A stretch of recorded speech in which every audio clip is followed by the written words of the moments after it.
Si de algo saben las abejas, es de flores. Hay de todo tipo y para todos los momentos. Lo importante no es solo su color, tamaño o forma, sino lo que hace sentir cada una. Y para esos sentimientos trabajan. Igual que el Banco Central, que trabaja para hacer florecer la economía y que sientas estabilidad. Para ese sentimiento de tranquilidad, para ese sentimiento de crecimiento y desarrollo, para que la primavera llegue a todos los sectores y los planes de muchos den grandes frutos. Banco Central de la República Dominicana, 75 años trabajando por una estabilidad que se siente. Este video es para ti, que estás pensando en qué hacer con esos ahorros que te han costado tanto trabajo, que quieres cumplir esa meta que te propusiste. Para ti, Banreservas ha creado el nuevo depósito a plazo digital, el primero del país. Ábrelo desde tu celular, en la app Banreservas, donde quiera que estés. Abramos uno juntos ahora mismo, para que veas lo fácil y rápido que es. Abre la app Banreservas y selecciona el producto, depósito a plazo digital. Empecemos conociendo todos los beneficios que el producto te ofrece. El primer paso será la calculadora, donde deberás ingresar el monto a depositar, elegir el plazo, el tipo de interés y ver la tabla de rendimiento. El segundo paso es seleccionar la cuenta desde donde se debitarán los fondos para la creación del depósito a plazo digital. Debes tener una cuenta Banreservas activa.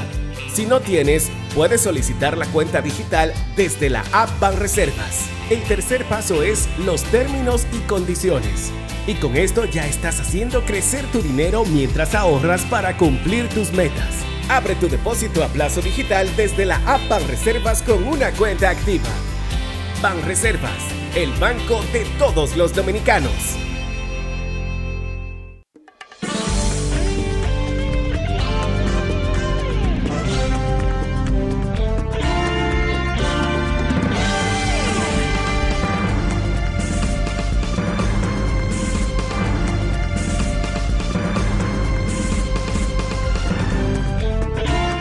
Muy buenas tardes, amables televidentes. Bienvenido a su cita diaria crepuscular y nocturna en Teleimpacto, que es al final de la tarde despidiendo el sol y comenzando la noche. Ponga su caridad en buenas manos. Apoye el Patronato de Lucha contra el Cáncer de Villa González Incorporado. 809-443-8010. El Hogar Escuela Santo Domingo Sabio, otro espacio para usted poner su caridad en las manos de los salesianos de la Iglesia Católica.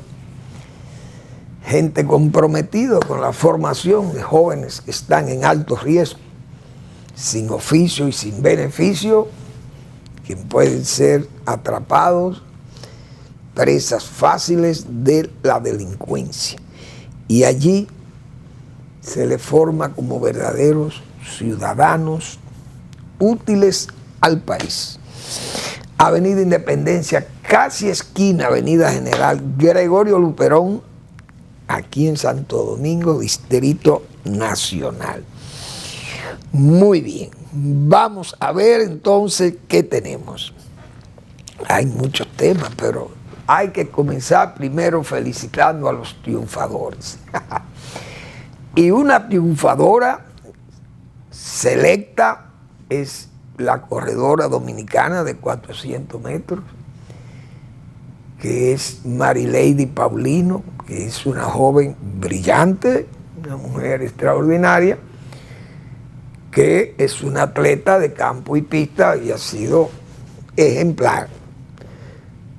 Y yo creo que lo principal de ella como atleta es la consistencia que tiene, porque que en todas las competencias ha salido exitosa.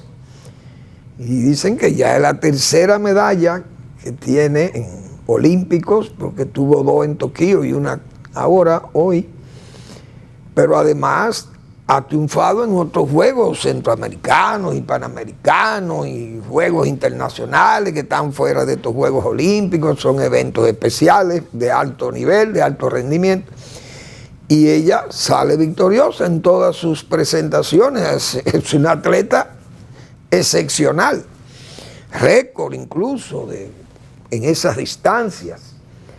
Y la verdad que es meritísimo su éxito y las felicitaciones del mundo, porque esas son competencias que se conocen o se reconocen en el mundo, porque son Juegos Olímpicos mundiales que recogen casi todos los países del mundo.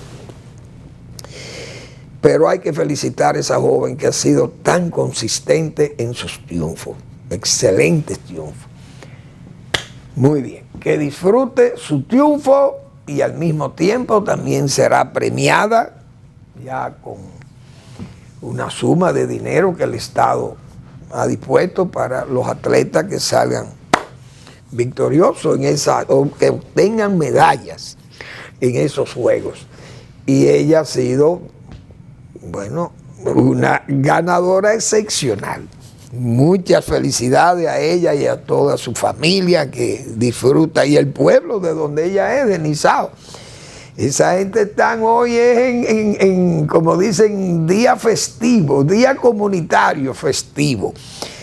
Y excelente que las comunidades puedan disfrutar de sus héroes y de sus heroínas. Y esta es una heroína, no hay duda de ello, con ese triunfo, tan repetidos triunfos, que la verdad que el pueblo no sale de una alegría viendo sus atletas triunfar así, o su atleta triunfar así, como es ella, Marilady Paulino.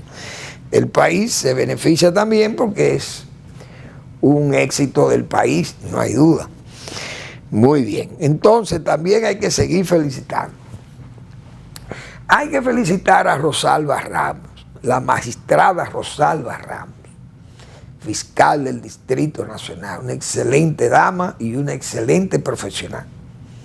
Esa es una fiscalía que está bien atendida, bien cuidada, porque es una representación cargada de ejemplaridad. Esa es la verdad. Yo felicito que Rosalba siga extendido su periodo de vigencia y de permanencia, mejor dicho, al frente de la Fiscalía del Distrito Nacional. Y ella es una verdadera fiscal. Mi felicitación a Rosalba. Espero que también Eduardo López, el magistrado Eduardo López, amigo mío también, que es el fiscal del Santo Domingo Oeste, muy experimentado. Y además, señores, esos municipios, esos fiscales cogen pela, hay que ver esas oficinas cómo es que son. Eso es un tren de trabajo que hay en esas oficinas de los fiscales, en esas fiscalías. Eso es tremendo. La gente que acude ahí, eso es permanente. Los fiscales tienen, bueno, el local de la fiscalía es estrecho. Y tiene que repartir locales por otros lados para poder atender todos los casos que se presentan ahí.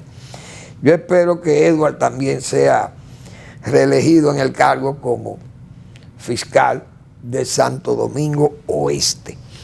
Bien, hoy la segunda sala penal de la Suprema Corte de Justicia, donde estaba conformada por 5 jueces,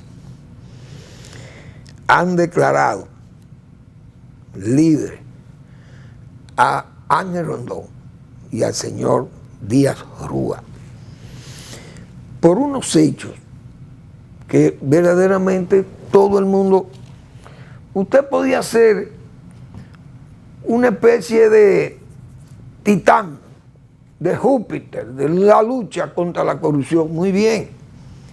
Pero usted no puede juzgar a un pretenso corrupto o a un corrupto si usted no le muestra las pruebas. La Fiscalía tiene ahí unos casos que lleva actualmente y dicen que las pruebas son miles de pruebas. Bueno, pues han llevado las pruebas y están en justicia. con varios casos muy llamativos de corrupción verdaderamente pesada en la gestión pasada, y se están conociendo esos casos. Pero los jueces tienen que ponderar esas pruebas. Siempre dijimos que cómo era posible que ese fallo que se diera en primera instancia contra Ángel Rondón y Díaz Rúa fuera un fallo tan difícil de asimilar para los que somos supinos ignorantes en los temas judiciales. Porque usted no me puede acusar a mí de ser un sobornador, de patrocinar corrupción, si no me cita a quién es que yo he corrompido, a quién es que yo he sobornado. Porque no tiene sentido que usted me diga, Manuel Fermín, usted es un corrupto, porque usted sobornó 5 o 10 personas o a 6 personas, se hizo rico y usted merece cárcel por eso. Pero magistrado, dígame a quién fue que yo soborné, porque yo niego eso. No, se sospecha que usted hizo eso. Entonces ya se cae, porque usted no puede condenar por sospecha, ni porque más o menos, o por aquello, o porque la moral dice esto. No, pruebas. Si no hay la prueba es difícil. Entonces ese caso se llevó a esa instancia porque, claro, fueron apelando. Y eso fue siguiendo como si fuera un patrón de que hay que seguir ese juicio, aunque sea un juicio viciado. Pues se siguió con ese juicio hasta la instancia final de la Suprema Corte de Justicia. Y allí 5 jueces, de los cuales 4, porque uno de los jueces era el magistrado Ortega, que ya había tenido participación allá en las primeras decisiones de ese juicio, y parece que él no le pertenecía fallar ahí, no sé, u opinar ahí. Pero a unanimidad, 4 jueces absuelven a estas 2 personas. ¿Lo absuelven por qué? Porque era lo que decíamos, pero a unanimidad los jueces, sin una disidencia. Porque era previsible que se considerara eso como un juicio raro, porque ¿a quién fue que se soportó? Entonces cabe, señores, cabe lo que hay jueces en Berlín. Ese cuento o esa anécdota no sé tan vieja, y que los abogados siempre usan esa expresión cuando se trata de justicia, no solamente en el caso particular de, por ejemplo, cuando es peleando contra el poder, contra el Estado, porque esa anécdota se refiere al control judicial del poder. Es decir, que el poder no está por encima de la justicia. Que la justicia es la justicia, aunque esté el poder por delante, porque está el Estado de Derecho. Para que haya vigencia del Estado de Derecho tiene que haber un control del poder. Y ese es el control judicial del poder. Porque hay jueces en Berlín. ¿Por qué esa anécdota? Y es bueno que, porque en este caso se parece, digo yo, a lo que es el juez de Berlín. Que Federico II, el grande, rey de Prusia, imagínense ustedes, aquel hombre poderoso, salía de casa con sus amigos en los veranos más frescos, iba al campo, en un palacio de verano, para ir de cacería con sus amigos, todo un palacete, una finca grandísima, pero al lado hay un molinero, un molino viejo con unas aspas que suenan muchísimo y que le molestaba a la vista. Y uno sabe cómo son los alcahuetes. Comienzan a decirle al rey, mira, ¿por qué tú no mandas a quitar eso de ahí? Eso se ve muy feo, ese molino viejo. ¿Y quién? Bueno, pues el rey dijo, pero es verdad, eso se ve muy mal ahí. Llámame al molinero ese, el dueño de eso. Mire, caballero, yo le voy a comprar ese molino para salir de ese molino, porque ese molino molesta y las visitas que vienen aquí se sienten mal, oyen el sonido de las aspas y les molesta eso. Ah, pero yo no lo vendo. ¿Cómo que usted no lo vende? Oh, y entonces, no lo vendo. Su Majestad. Bueno, pero, y entonces, pues yo puedo mandarlo a destruir. A la mayor brevedad le destruyo esto. Dice el granjero, el molinero, pero Su Majestad, sería una injusticia de su parte usted derribarme ese molino, dañarme mi propiedad. Entonces le dice, pues váyase a Berlín, vaya, que ya están los jueces, vaya para allá, quédese para allá. Pero a Federico II el Grande, rey de Prusia. Oiga, señores, esas son palabras mayores. Eso era un Dios vivo. Ese era un Dios vivo. Y el molinero fue y presentó la querella ante el juez y le dijo lo que estaba pasando. Y el juez falló, dictó sentencia favorable al molinero. Entonces el molinero fue y le dijo a Su Majestad, al rey, le mandó el fallo. Y el juez tuvo que decir, y el rey tuvo que decir, hay jueces en Berlín. Es decir, reconocer que la justicia tiene que controlar el poder. Eso está muy bien. Entonces, en este caso, si hubo un interés del poder, porque hubo un interés del poder en ese juicio, porque fíjense dónde terminó todo aquello. Eso fue un verdadero naufragio de la Procuraduría General de la República, ese juicio de Odebrecht. Pues todos se fueron, lo descargaron a la mayoría y quedaron estos dos condenados sin la prueba de a quién fue que sobornaron. Entonces, desde luego era muy evidente que tenía que caerse ese caso. Pero hay jueces en Berlín, como dice. Así es la cosa. Se ve que la historia, como se dice, a la callada se venga. Y bueno, y hablando de justicia, porque hay que decir todas esas cosas. Nosotros siempre hemos hablado aquí de la cantidad de delincuentes que andan en la calle cometiendo todos los crímenes, incluso por los crímenes, por los mismos que se le ha acusado y le han llevado ante un juez. La Procuraduría General de la República y la policía, que yo digo ya a la policía le duelen los brazos de apresar elementos que son 8, 10 y 12 fichas. Pero van a los jueces y los jueces lo despachan, le dan medida de corrección y que preséntese todos los lunes a firmar un libro a la fiscalía en tal sitio. No van. 700 o 650 casos de prófugos, de los cuales el 76% son rebeldes, dicen una cifra ahí. Yo recuerdo que en Santiago, cuando estaba la señora Jenny Berenice Reynoso, que era fiscal allá, ella llegó a decir que en Santiago habían 1.500 rebeldes de la justicia. Le daban medida de coerción y no volvían más. No firmaban los libros los lunes, no tenían presentación.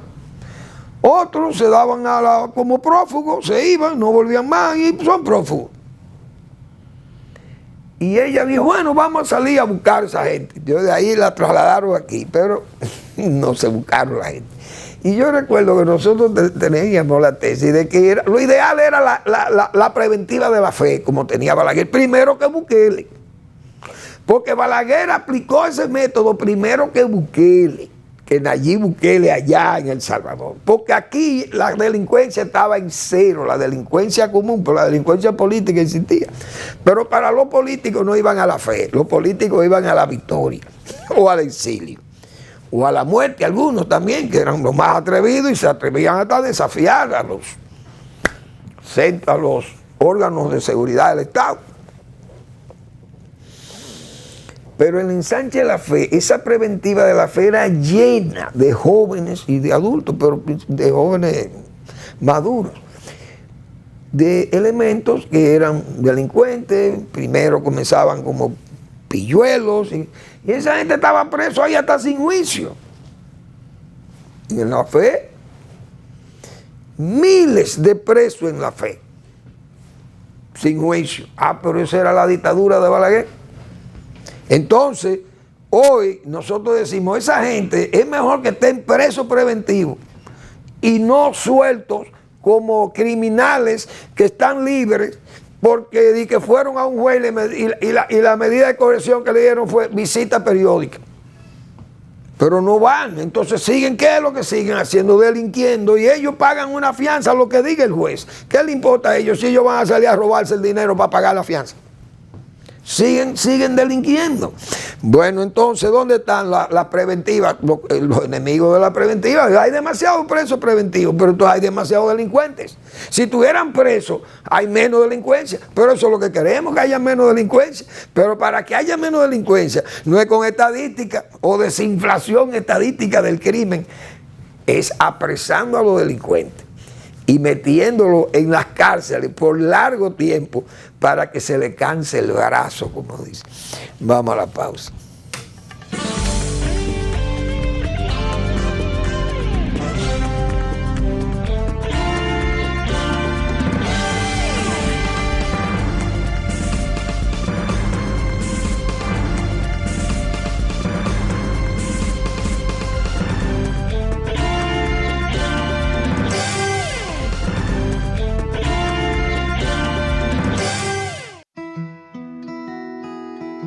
Si de algo saben las abejas, es de flores.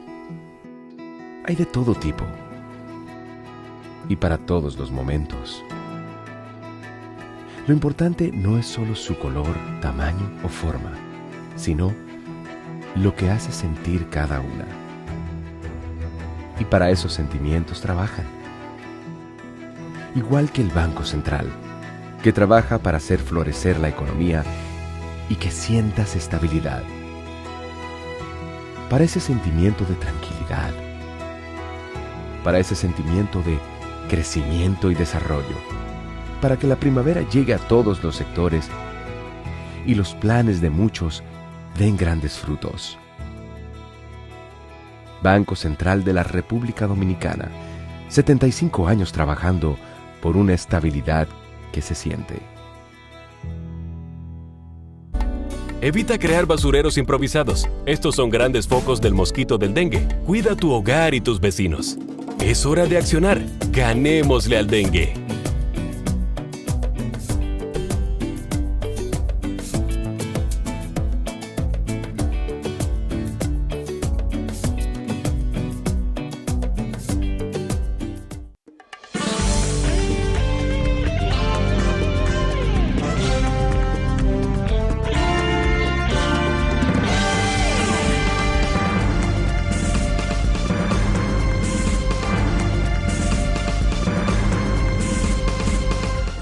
La comunidad jurídica sigue discutiendo sobre las reformas. Ayer hablábamos nosotros, comentábamos lo que escribió don Hugo Viliani sobre la reforma, a la reforma de la Constitución, pero los candados económicos. Nosotros hablamos de los candados migratorios, porque todo el mundo pone un tema. Porque la Constitución cubre todo, pero yo decía, ya no es la Carta Magna, sino la Carta Mala. Ahora es la Carta Magna, perdón.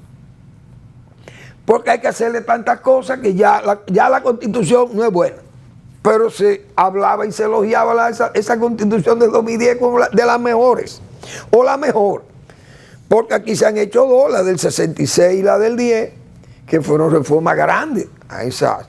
Porque la del 66 fue reformando la del 63, esa hubo que desmontarla casi entera, como se dice.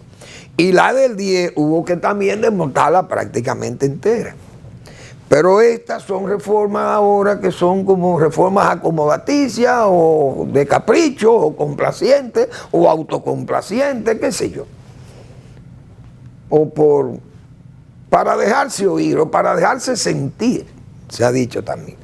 Finjo señala que aboga por reforma a leyes pendientes, que hay muchísimas leyes. Dice que hay 19 casos, 17, vamos a ver. Dice Finjus que hay al menos 17 legislaciones pendientes en una tarea de actualización y creación de leyes para lograr el óptimo funcionamiento del Estado y garantía de derechos. Bien, entonces, eso es fijos. Pero los fiscales también están preocupados porque dice que hay como una amenaza por eliminar el consejo que evalúa a los fiscales y que nombra a los fiscales. Que el gobierno o los que reforman o piden la reforma constitucional andan buscando la forma de desmontar eso para abrirle paso a los abogados del PRM para que puedan ocupar los cargos de fiscal. Entonces son alegados. Ahora, hay muchas críticas a la reforma constitucional por eso, porque cada quien pone un tema de duda o de sospecha. El 50+1, la gente también sospecha de eso, de que el presidente ordene o el PRM ordene que se elimine el 50+1, porque ya doña Milagro Ortiz, que es una de las doctoras del PRD y del PRM, planteó el caso en una oportunidad, y con esta mayoría supremacista que tiene el PRM, todo puede pasar en el Congreso, lo del 50+1. Eso puede ser revisable también. Puede ser abierta la reelección también, aunque el presidente diga que él no tiene control de esa gente. Entonces, también puede permanecer cerrado eso y se cumpla la palabra del presidente de que eso no se va a tocar. Pero el 50+1 podría ser tocado. Los fiscales dicen también que esa parte que lo prevé la Constitución, de que el Consejo de Evaluación de los fiscales y esa cosa, que eso es independiente, y más que esa tiene independencia ampliamente conocida ya constitucionalmente, el Ministerio Público. Ellos temen que eso pueda ser modificado también por esa mayoría supremacista y porque se abre esa asamblea y digan que se van a conocer más cosas. Entonces, faltándole a la Constitución, faltando tanta infraestructura jurídica, vamos a llamarle así, en esa Constitución, que dicen los que elaboraron esa Constitución, que hay 90 leyes que hay que aprobarle, complementarias, la ley de referéndum, entonces se presentan esas dudas sobre esa reforma y hay dudas razonables porque si falta todo esto, ¿por qué no se atienden esas cosas si queremos mejorar institucionalmente el país? Es decir, ¿se mejora institucionalmente el país cambiando la Constitución? No, es haciendo todas esas cosas que dicen esta gente, los especialistas, que eso sí le da fuerza a la arquitectura o a la infraestructura jurídica del país. Todas esas leyes, ahí dice FINJU, 17, dicen ellos, 17 legislaciones pendientes o leyes. Y eso, dice aquí, este recordatorio surge en momentos en que la atención pública está centrada en la propuesta de reforma constitucional, que contempla impedir modificaciones futuras a las normas constitucionales de elección presidencial, consolidar la independencia del Ministerio Público y reducir el número de diputados en el Congreso Nacional. Entonces, esos deseos del presidente principalmente, porque él es el que quiere hacer esas cosas. Sin embargo, si se pone uno a ver todas estas cosas que plantean los abogados, vamos a decir, disidentes de esa, y no disidentes, porque hay gente que aprueba eso, lo que plantea el presidente. Vamos a consolidar la parte de elección en la Constitución, que las elecciones, el poder electoral y que el poder no quiera jugar con lo electoral, que el Ministerio Público sea más independiente, que vamos a reducir el número de diputados. Hay gente que puede estar de acuerdo con eso, con el presidente, pero también quieren que se amplíe lo demás. Pero ¿y por qué no se quiere ampliar lo demás? ¿Por qué no se quiere aprobar la ley de referéndum, por ejemplo, que sería ideal para consultar al pueblo? Es decir, que hay muchas dudas sobre la reforma a la Constitución. Hay dudas porque la gente no le tiene confianza a la autoridad y eso es grave. Vamos a ver si la palabra del presidente no busca otro derrotero que no sea el mismo que él ha planteado, que se circunscribe a esos puntos. Tal vez no haya un cambio en la reelección o no, después de 2 periodos, es posible que se quede, porque la misma decisión, digo yo, como sujeto a especulación, como siempre son las cosas de la política y de los políticos, esa misma decisión de Danilo Medina seguir, como dice, adherido a ese cargo de presidente del PLD, porque hay que asirse a alguna herramienta de poder, y él dirá, no, yo me voy a asir a mi PLD, chiquito como esté, pero es una organización política con un peso específico, importante en la política dominicana, no solo por el valor de votantes que tenga hoy, sino su trabajo público al frente del Estado, del gobierno, sus obras están ahí, y ellos dirán, esos son mis testigos, esos son los que hablan por mí. Es decir, esa es una institución que, aunque no tenga la cantidad de votos, sea cuantificable, diríamos cualitativamente, es una institución importante el PLD, aunque cuantitativamente esté reducida casi o cuasi a su mínima expresión. Pero me parece que la decisión de Danilo Medina seguir al frente del PLD es porque ya no va eso. Ya no va el cambio a la Constitución para que le abran la puerta a él. Porque si él se sintiera seguro de que la reforma constitucional va a abrir la puerta para que quiten el transitorio y él pueda ser candidato, y al mismo tiempo el presidente Abinader pueda también optar, porque es lo que hemos dicho nosotros otras veces aquí, el presidente Abinader, si ve que las flores que hay en el PRM, las flores potenciales para ser candidato a la presidencia por ese partido en el 28, si esas flores son de un día, como se dice, flores que abren en la mañana y se marchitan en la tarde, entonces ahí la decisión pesaría y el presidente diría no, porque entonces si ellos no van, yo tengo que garantizar que mi partido gane las elecciones. Que yo no puedo salir del poder así sin una defensa. Entonces es posible que ese transitorio sea eliminado de ahí. Pero la palabra del presidente está empeñada. Pero ¿qué pasa? Que si la asamblea puede actuar, el presidente puede decir que él no tiene control de esa gente.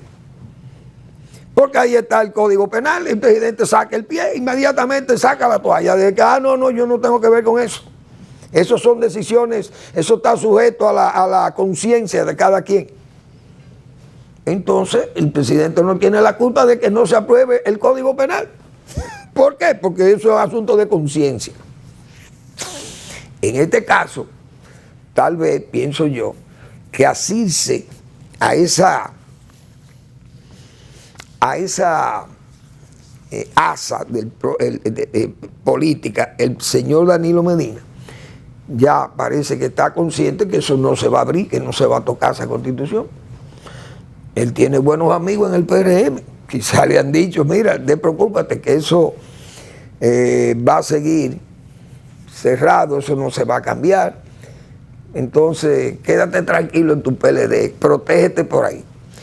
Ahora, si cambia, tú puedes el PLD, porque ya tú puedes ser candidato. Tú no necesitas ser presidente del PRD. Tú puedes ser candidato sin tener que presidir el PLD. Entonces pueden pasar esas cosas, o pueden estar sucediendo esas cosas, pero eso entra en el plano especulativo, que es lo único que uno puede hacer, porque uno no está en la cabeza de ese caballero, ni de los legisladores, ni de los políticos del PRM, que son los que van a tomar la decisión final en esa reforma económica. Precio del cacao, $8,464 la tonelada. eso es buen precio, no hay duda, pero ha estado fluctuando. Ha bajado, se ha estabilizado más o menos en ese precio, pero un precio excelente para el cacao todavía, no hay duda. El café, $245.58, ha subido bastante. El café tiene un precio extraordinariamente alto. Muy, muy bueno para los productores eficientes. El azúcar está a 18,53, ha bajado algo. El petróleo 76,68, se mantiene también por debajo de 80.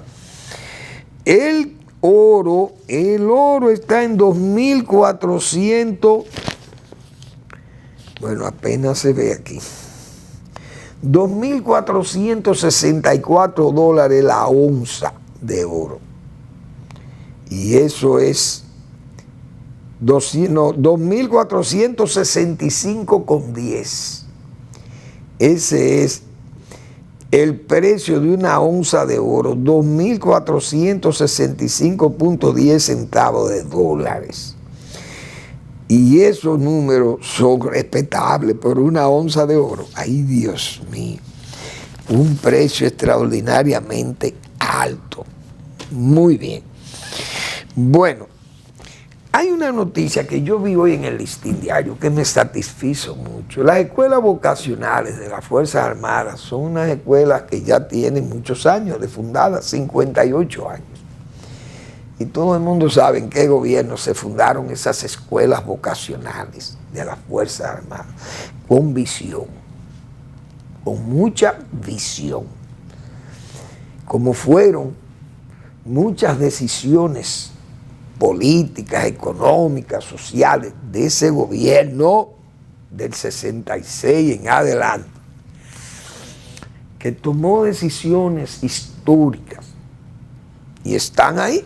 Una de ellas fueron esas escuelas vocacionales, como también fortalecer instituciones académicas, como también fue la UNFU, que ese gobierno del 66 le dio apoyo incondicional a la UNFU, que incluso me decía un amigo que estuvo presente ahí en esas reuniones con Balaguer, que Balaguer le señaló, le dijo, miren, hagan ustedes la ley, redáctenla, entregándole las propiedades a la UNFU, ahí donde está IKEA hoy, valga el anuncio, la publicidad.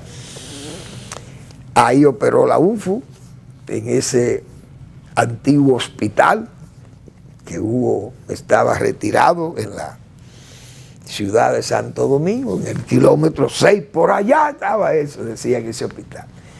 Bueno, ahí comenzamos a recibir clases en ese hospital, en ese edificio viejo que había sido un hospital público. Y se entregó la Hacienda Anigua y todas esas cosas.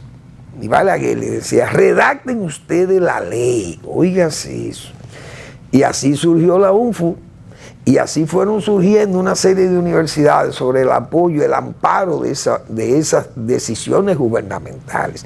Y se le daban subsidios, aún siendo empresas privadas, o no empresas, sino instituciones con la conducción privada, pero sujeta a la ley de las ONG, mantenida por fundaciones como la Fundación Universitaria que manejaba la UNFU, o maneja la UNFU, pero ahí no hay lucro personal para nadie. Entonces, esas decisiones son las que uno tiene que saludar. Esas escuelas vocacionales, señores, miles de jóvenes se han graduado allí, pero yo no había leído, y en esa noticia del Listín Diario leí la cantidad de disciplinas, de materias o de oficios que se enseñan ahí, pero son centenares de oficios. ¿Qué significa eso? Toda esa mano de obra que se necesita en el país, mano de obra especializada, mano de obra que esté acorde con el proceso de desarrollo del país, porque hasta una maquillista tiene que tener calidad profesional, porque hay gente que viene al país y se quieren maquillar, hay que darle un maquillaje profesional, porque ya lo tienen en países avanzados. Y fíjense cómo esas escuelas vocacionales gradúan miles de jóvenes Es decir, decenas de miles de obreros especializados. Ayer yo me refería a esa peonada agrícola, rural, mano de obra haitiana, que le falta especialización, porque hay gente analfabeta, gente que no lee, no sabe lectura, ni sabe el idioma, imagínense ustedes. Entonces tienen muchísimas costumbres rarísimas y falta de higiene y todo eso. Y las normas de calidad para productos que tienen que ser exportados a sociedades tan avanzadas y desarrolladas como esas sociedades europeas, le crean muchísimos problemas a los productores nacionales, porque ya hay que tener gente que sepan cómo ordeñar o cómo poner una máquina de ordeño. Ya no puede haber, la higiene tiene que ser básica en eso. Pero, por ejemplo, cómo podar un árbol de cacao, cómo injertar un árbol también de cacao o de un frutal, etcétera. La injertía, o sea, eso son actividades manuales, pero tienen que ser muy especializados. Entonces tenemos que hacer una sociedad de gente capacitando la gente que va a hacer el trabajo, diríamos el trabajo rústico, el trabajo menos técnico, pero técnico en sí, que tenga destreza y que tenga calidad para el trabajo. Yo felicito a las escuelas vocacionales de las Fuerzas Armadas que se han mantenido con esa firmeza, pero con esa disciplina en la Guardia también, porque la Guardia es corrupta, tiene muchísimas taras malísimas, pero la disciplina no falla en el cuartel. La limpieza de los cuarteles y la calidad, me imagino que la calidad profesional de los jóvenes que salen de esas escuelas vocacionales son profesionales que tienen calidad probada, porque están desempeñando sus oficios con calidad. Esa es la pura verdad. Vamos a la pausa.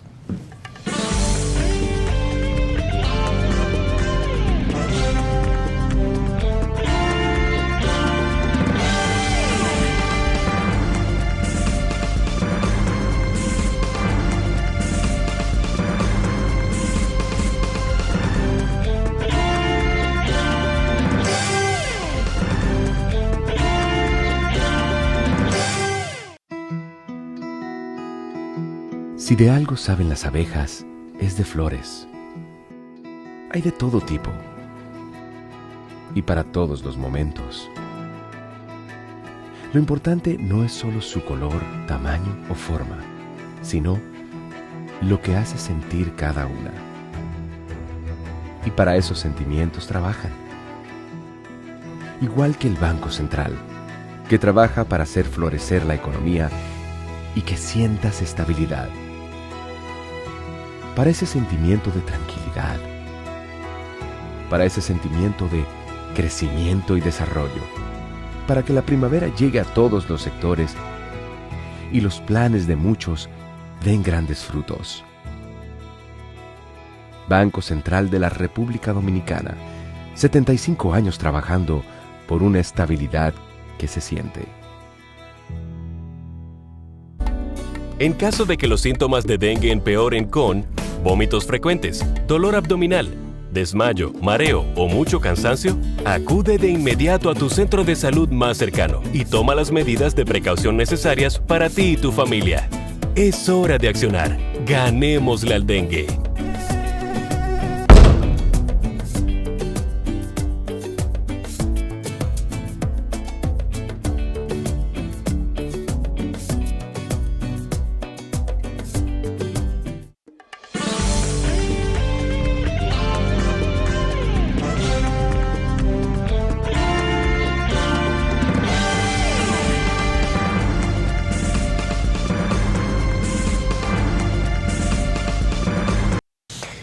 Muy bien, aprovecho para sugerirle que accesen al blog La Pregunta del doctor Marino Vinicio Castillo, que en esta semana tiene el tema ¿chavismo o madurismo?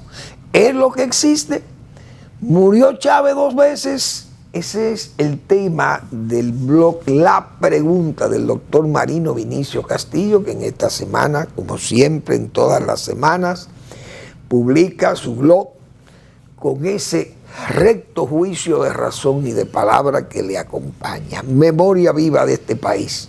El doctor Marino Vinicio Castillo, cargados de vivencias y de esas memorias y anécdotas y sentencias también, porque siempre aforístico, y el doctor Castillo siempre con esa experiencia tan vasta tiene para enseñarnos muchísimo, mucho nos puede enseñar, y ese cerebro que está intacto, esa pluma que está todavía con esa destreza y con esa habilidad y con esa calidad intelectiva del doctor Marino Vinicio Castillo, sus entregas son entregas, como señalamos, entregas de calidad. A leer el blog La Pregunta del doctor Marino Vinicio Castillo y su respuesta los domingos, que ya eso es un toque de queda. Muy bien, entonces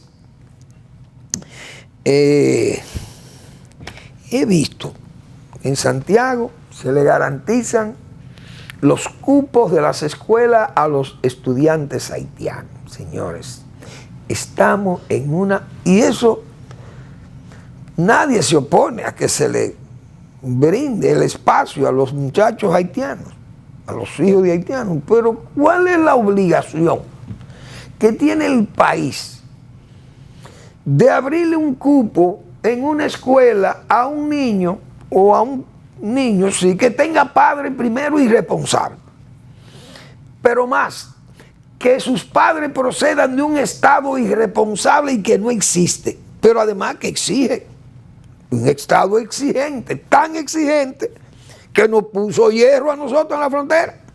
Oigan cómo es, nos puso hierro en la frontera que hasta se atrevió a masacrar el Masacre y nos quitaron una banda del río Masacre o parte de su caudal, se lo han llevado, lo derivaron a su país en forma flagrante, violatoria,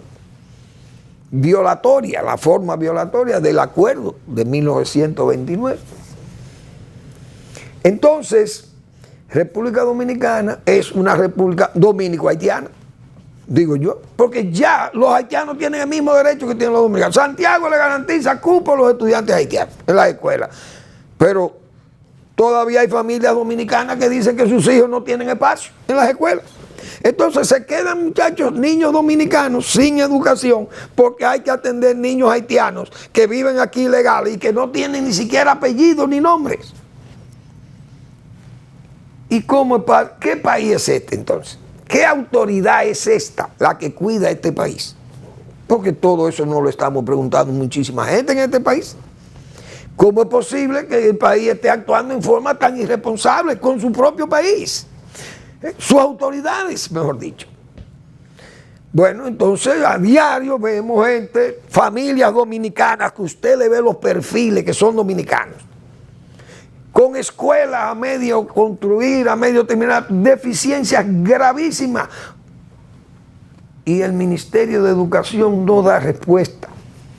¿Qué es lo que está pasando? Un país que tiene miles de ingenieros, centenares de compañías de constructores de ingenieros y que estén ahí parados o varados en la estación del desamparo, como dicen, las escuelas medio terminar y los muchachos y los padres, los tutores pidiendo aulas y no hay aulas y hay dinero a borbotones para votar y robar. Hay dinero en el Ministerio de Educación para votar y robar, óiganse bien.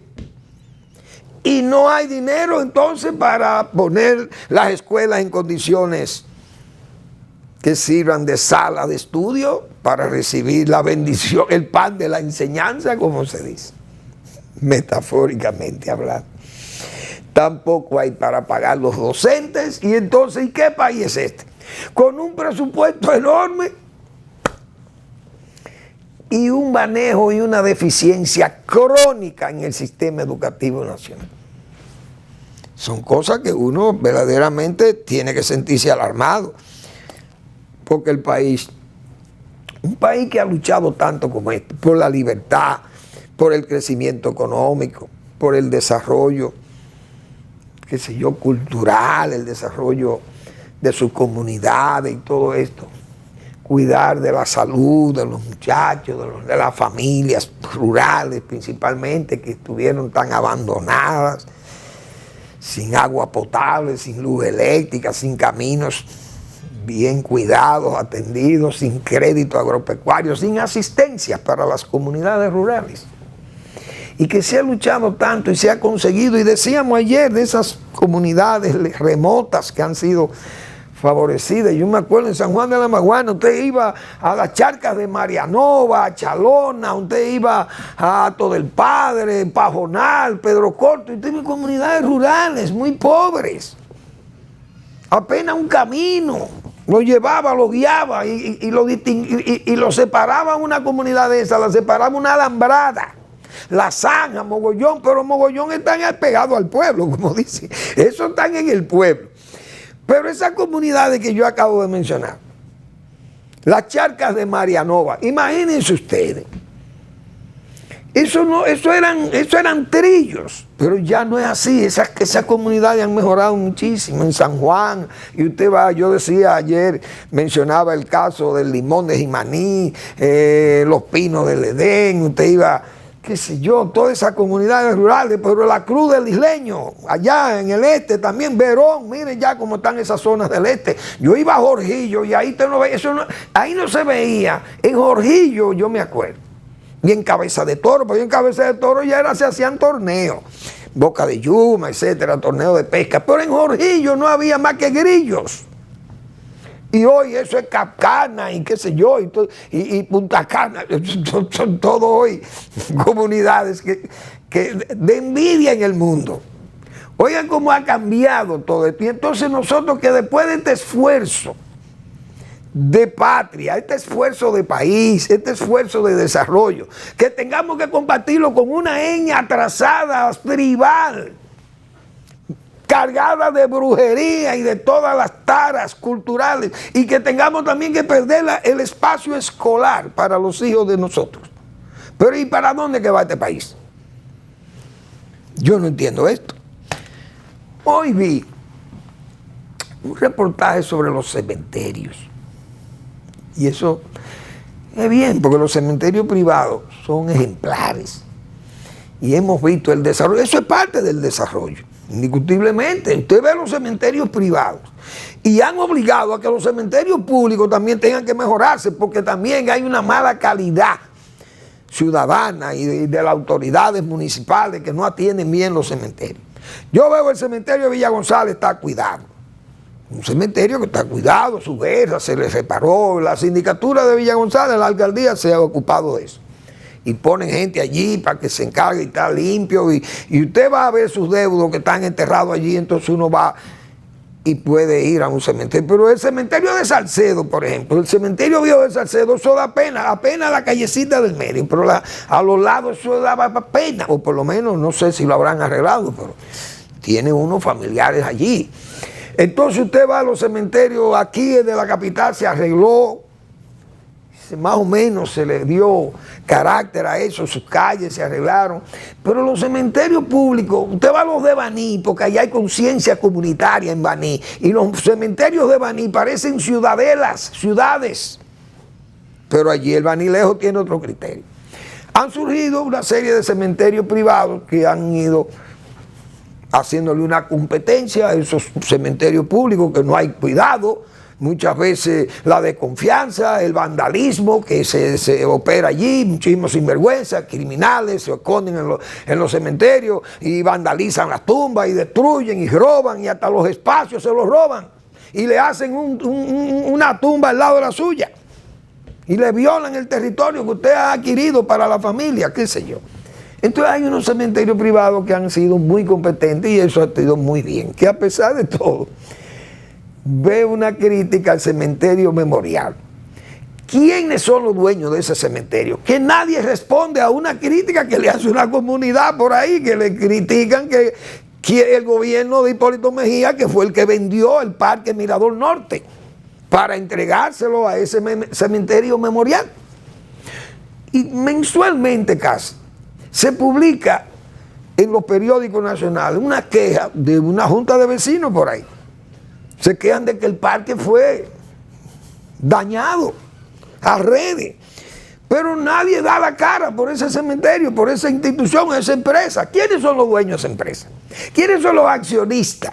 Que yo sospecho quiénes son, parte de ellos, pero yo no tengo evidencia. Entonces, por sospecha no se puede juzgar. ¿Quiénes son los dueños del cementerio memorial que no dan la cara a críticas tan severas como la que le hacen? Pero esas son las cosas de nuestro país. Difícil que es de saber la verdad aquí, como decía mi amigo Claudio Steffin, la verdad. Que en paz descanse, Claudio. Gracias por su atención. Nos vemos el lunes en otra entrega de Al Final de la Tarde, despidiendo el sol y comenzando la noche.